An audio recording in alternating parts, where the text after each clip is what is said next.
unless we do what we should do.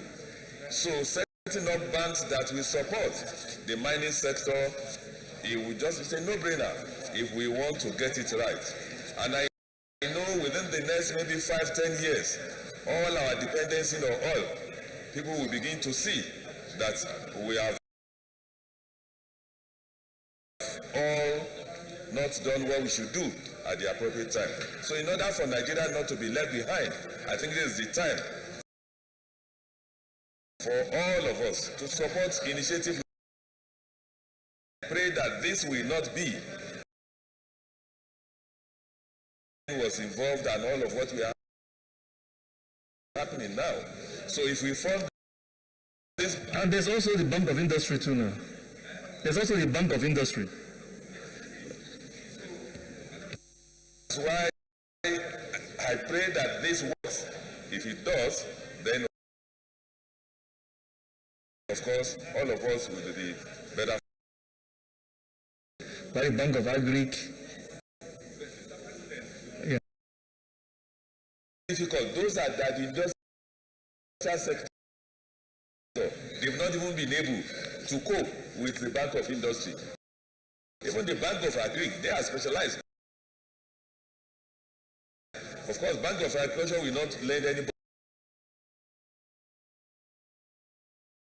And our people are focused and serious about mining. Of course, we will get it right. So, Mr. President, I want to support this wholeheartedly, and I enjoy my colleagues to support it as well. Thank you, Mr. President. Thank you very much.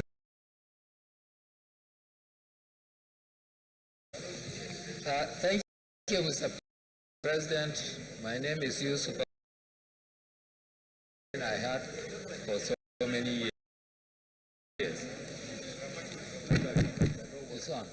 So it's like it's not working, or we are too tall for the distance. First of all, in the nature that apparently development in Nigeria. For this reason, none of the commercial banks, or at least very minimal, that are in the process of financing solid mineral development in this country. And we know in this country is can develop it is if we have a very, very solid and good position of funding. And one way of doing that is to develop, the bank responsible for funding solid mineral development in this country. Thirdly, sir,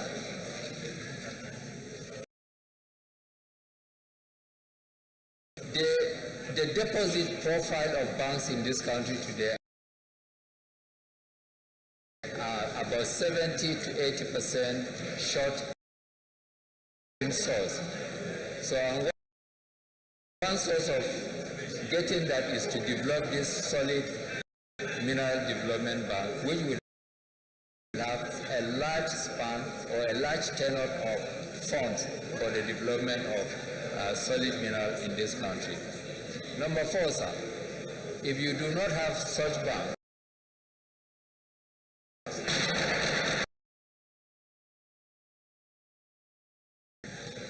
even the quality of professionals and experts that will come into participation of social development in this country. So on this note, I support this, sir, for bringing this excellent bill, and I support the bill. Thank you very much. Thank you. Before I put the question, I will just accommodate one more contribution from Senator Abamaro. Thank you, Mr. President. My name is Senator Abamaro. representing the good people of the Plenary South Senatorial District.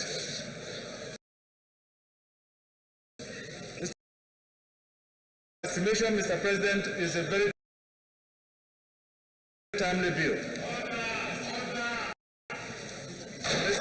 Mr. President, it is common knowledge that this administration agriculture, go back to agriculture. That situation is also supported by our position here about the fears of the oil drying up. Mr. President, that we want regional development, zonal development. That is why we clamor for zonal development commissions. Mr. President, the essence of that is that system that is compounded by the fact at the moment, Mr. President, that we have very high unemployment rate. And many of my colleagues here will attest to the fact that day in, day out, our phones are in businesses. And so, Mr. President, if you look at the mining solid minerals sector, it is in a kind of quagmire. Because the competitiveness that our people require to compete favorably with foreign investors is not there. And so establishing a bank that specifically targets the Mineral Resources Department from schools that are either at home that are looking for money to start small businesses can benefit from this specialized bank that we are proposing to establish. And so, Mr. President, I urge my colleagues to support this bill to be read the second time so that Nigerians, particularly the youth,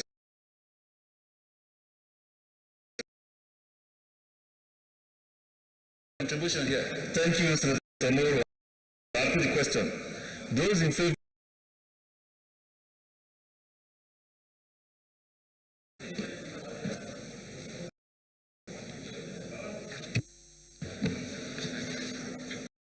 Mr. President, distinguished senators, a bill for an act to provide for the establishment of solid mineral development bank and for other related matters. A bill for an act to provide for the establishment of the Solid Minerals Development Bank and for other related matters therein. 2022, second reading taken. The bill is referred to the Committee on Solid Minerals.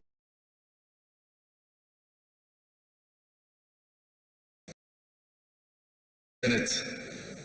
Senator Goodbill, take your seat. Leader of the Senate. Mr. President, my highly respected and distinguished colleagues, the fourth order of the day is the second reading of the National Health Act No. 8, 2014, Amendment Bill 2022. The distinguished senators will recall that the bill was read the first time in this chamber on Tuesday, 15 December 2020. Mr. President, we will invite distinguished Senator Ibrahim Yahya Olore to move the motion for the bill to be read the second time.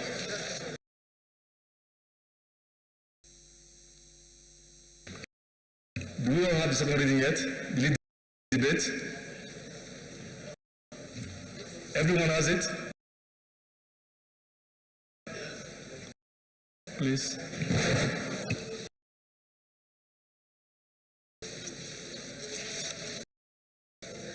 Thank you, Mr. President, distinguished colleagues. My name is Ibrahim Yahya Olore.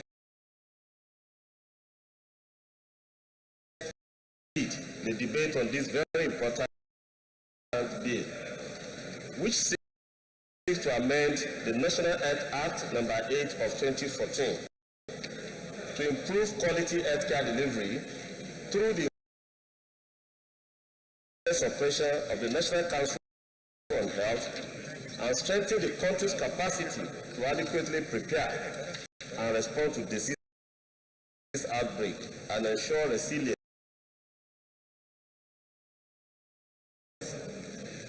Mr. President, my respected colleagues, let me use this opportunity to highlight the background of the bill, which I believe will not only justify this assembly to accelerate the legislative process in amending the Act and passing this bill.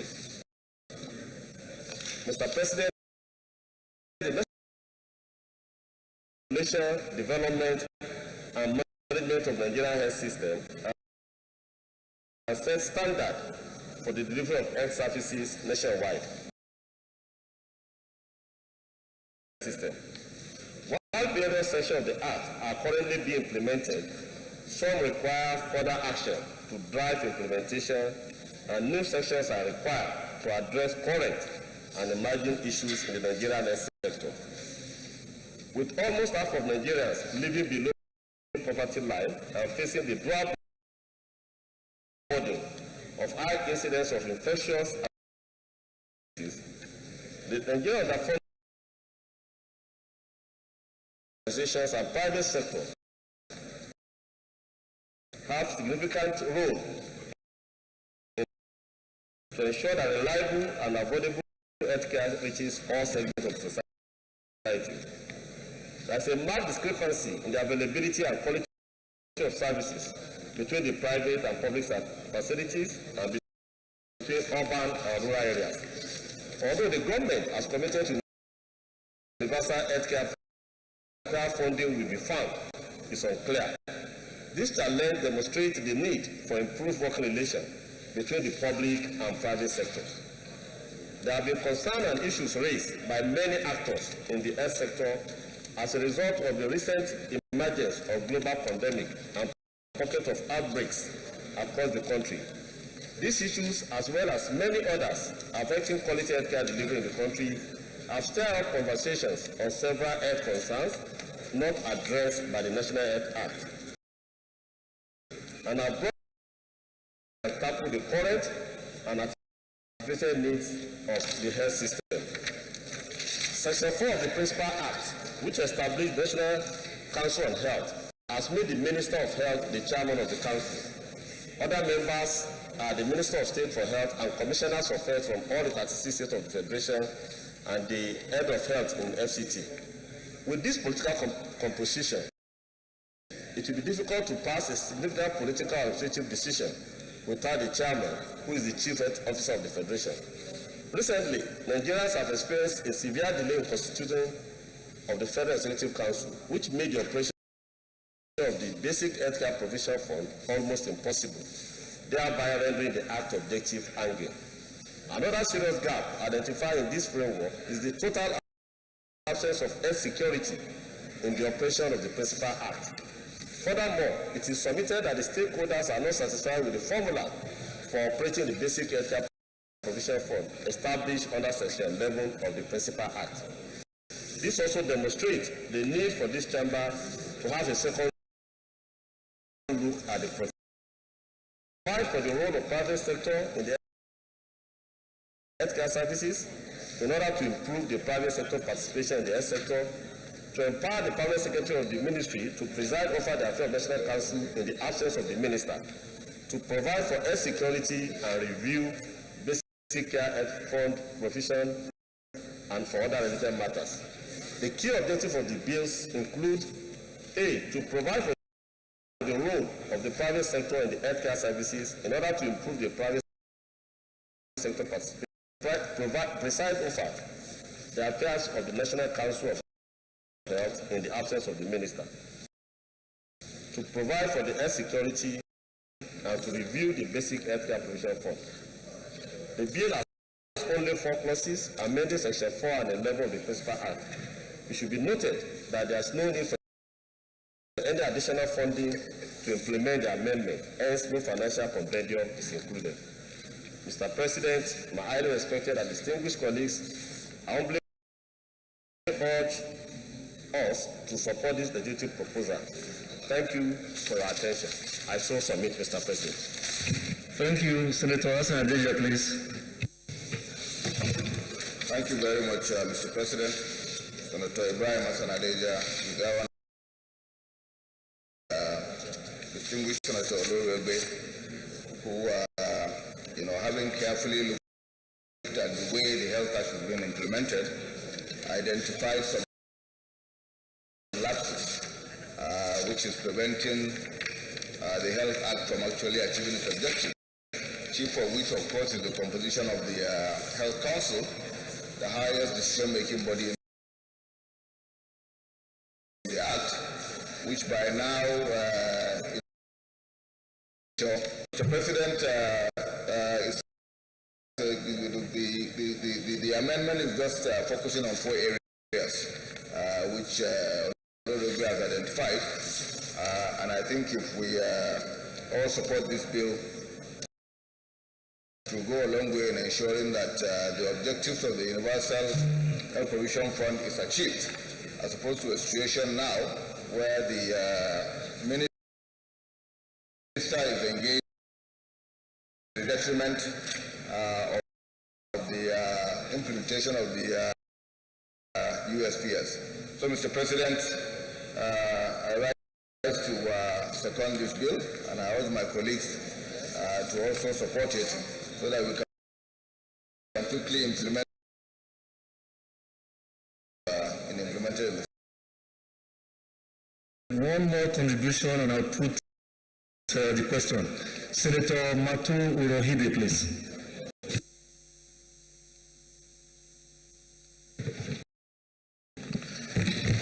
Thank you, Mr. President.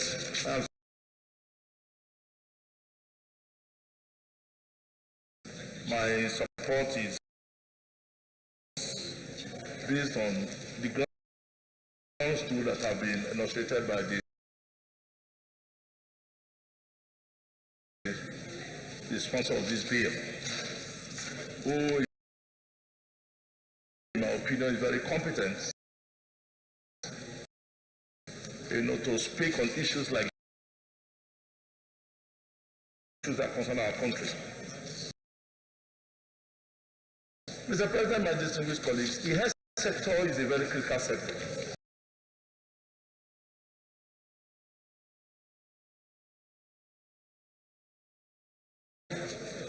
The background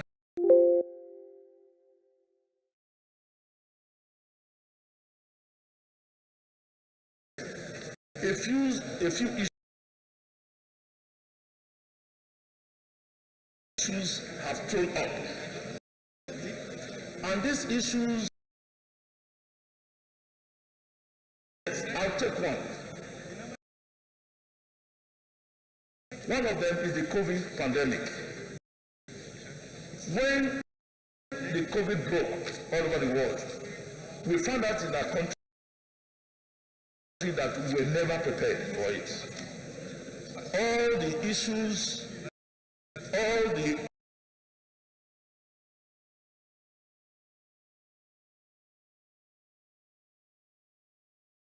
that we had as a country.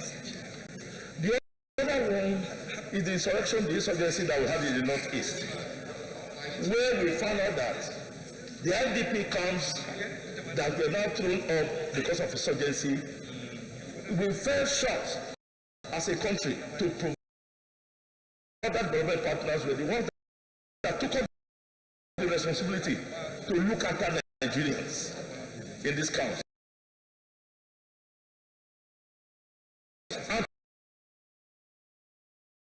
Available to meet the health needs of our people. The WHO was committing much more in meeting the health challenges of our people in the IDP camp. So, Mr. President, when we compare,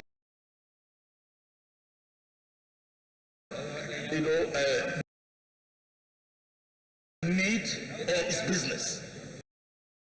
If it is business, then it only means that you have to do an investment to be able to get what you need. But if it is what we have to provide for our people, it's a social inclination, obligation of the country, then of course we must put every health, that health needs of our people. But we need to put everything together, both the public and the private sector. This is what we need. The governance structure that has been mentioned here, where you have to put, the health council together, where you have a bloating effect of government, it will be very difficult. Things we will get what we need for our country. Thank you very much, Mr. President. Thank you, Senator Hide. I'll put the question. Those in favor that this bill be now read the second time, say aye. And those against say nay. The ayes have it. Clerk of the Senate. Mr. President, distinguished senators, a bill for an act amend the National Health Act number 8, 2014 to improve quality healthcare delivery through the inclusion of and participation of the private sector and for other matters connected there with 2022 SB 603 second reading.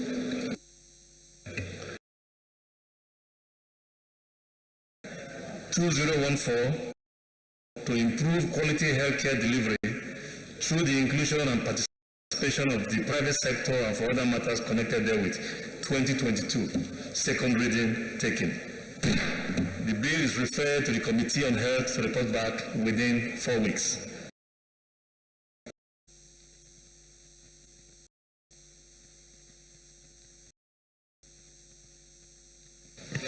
The President, he's not disturbing me. He's not disturbing me. Mr. President, my highly respected and distinguished colleagues, the consideration of the report of the Committee on Aviation on the Civil Aviation Act 2003, repealed again on Wednesday, 8 December 2021. Mr. President, you may wish to invite the Civil Senators today is your day for the committee to move the motion for the consideration of the report. Today is Senator Adeyemi's day. Senator Smith Adeyemi, today is your day. Mr. President, I want to thank you for recognizing our struggle over the years.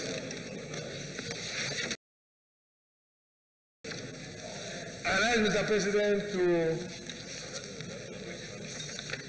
move the motion that the Senate will receive and pass the report on Nigeria's and your Ombudsman, Mr. President, that this bill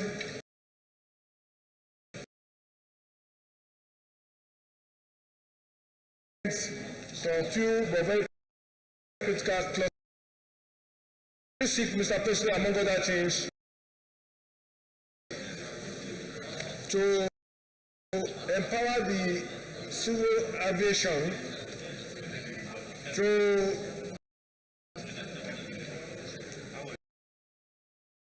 cover up some of the effects civil aviation in the aviation industry. There are issues that borders on security. This bill seeks to empower to be able to inspect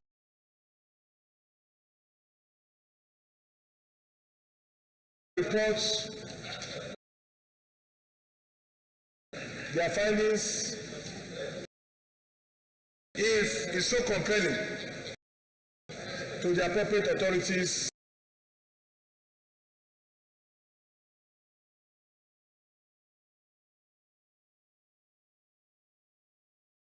perpetuate